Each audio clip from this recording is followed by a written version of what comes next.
Have you ever gotten that feeling that the official version of a story just isn't the whole story? Well, today we're going to tackle a huge idea, postmodernism. But we're not starting with some dry definition. Nope. We're going to start with a question. I mean, really think about that for a second. So much of our history is built on official records, right? The stories written by the people in power. But what about all the voices that got lost? The personal experiences, the hidden traumas, all those emotions that never, ever made it into a history book. To get to the bottom of this, we're going to dive into an absolute masterpiece, Toni Morrison's Beloved. And we're going to see how fiction can sometimes tell the stories that history just plain forgot. All right, so to really get what Morrison is doing in Beloved, we first have to understand what she's pushing back against. See, official history often gives us this thing called a grand narrative. You know, a single, neat, tidy story that claims to be the only version of what happened. And here's the problem with that. These big, grand stories, they often flatten entire groups of people, like those who were enslaved, into just numbers or statistics.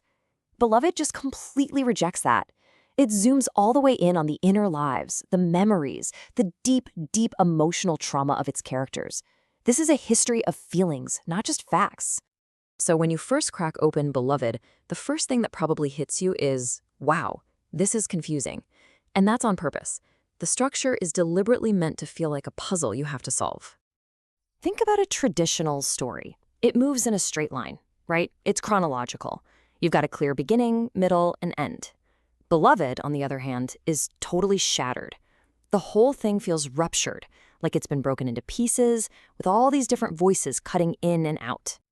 And this timeline here gives you a sense of just how wild it is. The story just jumps, with no warning, from the present day in Cincinnati all the way back to the brutal past on the Sweet Home Plantation, and then even further back to the absolute horrors of the Middle Passage.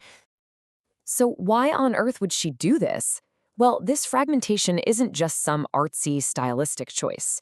Morrison designs the story to make you, the reader, feel the disorientation of a traumatic flashback. For the main character, Seth, the past isn't some distant thing she remembers. It's a living, breathing nightmare that is constantly crashing into her present moment. Okay, so why rewrite history in this broken, fictional way? This is where we get to a really key postmodern idea that is basically the engine driving this whole novel. The novel is a perfect example of what literary nerds call historiographic metafiction. Now, I know, it's a mouthful, but it's a really powerful idea. It's fiction that looks history right in the eye and says, I'm going to tell the story you left out. It challenges the official record by telling the unrecorded one. And this, right here, is the core argument. By using fiction to imagine what it felt like, to fill in those emotional gaps that history leaves behind, Morrison is suggesting that she can get to a deeper, more human truth than a simple list of facts ever could. Another classic postmodern move is to just completely reject the idea of a single, authoritative truth. Instead, it's all about embracing a whole bunch of different voices and perspectives. So instead of giving us one all-knowing narrator who tells us exactly what to think, Beloved uses a technique called polyphony. It's a cool word. It literally just means many voices, and it lets all these different and often conflicting points of view exist right next to each other. So all through the book, the story shifts, and we get to hear things directly from inside the minds of our main characters, Seth, her daughter Denver, the survivor Paul D., and, most chillingly, from the ghost Beloved herself. When we're inside Seth's head, we start to understand her most horrifying act, killing her own child to save her from slavery, as an act of profound, twisted, desperate love. From her point of view, it was the only way to keep her child safe. But then, the perspective shifts over to Paul D., and he is absolutely horrified. He tells her her love is too thick. He sees what she did as something inhuman, animalistic, something he just can't wrap his head around. And you know what? The novel never tells you who's right. It forces you to hold both of these painful, conflicting truths at the very same time. So, we've got all these complicated literary techniques flying around. Let's try to put the pieces of this puzzle together and see what powerful picture it's actually creating. All right, so we've seen how the novel uses shattered timelines to feel like trauma, how it rewrites history with fiction, how it uses this chorus of conflicting voices, and how it even mashes up genres. I mean, it's a historical novel for sure, but it's also a straight-up gothic horror ghost story.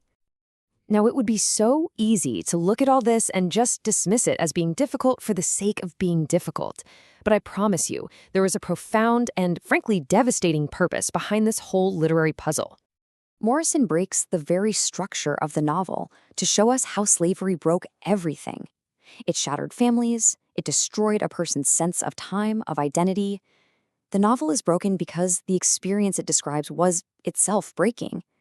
It forces us, the readers, to piece the story back together, just like the characters have to try and piece their own selves back together. And this all leads us to the end, with this chilling paradox that gets repeated over and over. It was not a story to pass on. I mean, think about that. We are literally holding a book that is telling us a story while insisting that this very story is too awful to be told. And that right there is the question at the very heart of postmodernism, at the heart of Beloved, and at the heart of history itself. It leaves us to wonder about the stories we choose to tell, the ones we try to bury, and what our responsibility is to the voices that history tried so hard to silence.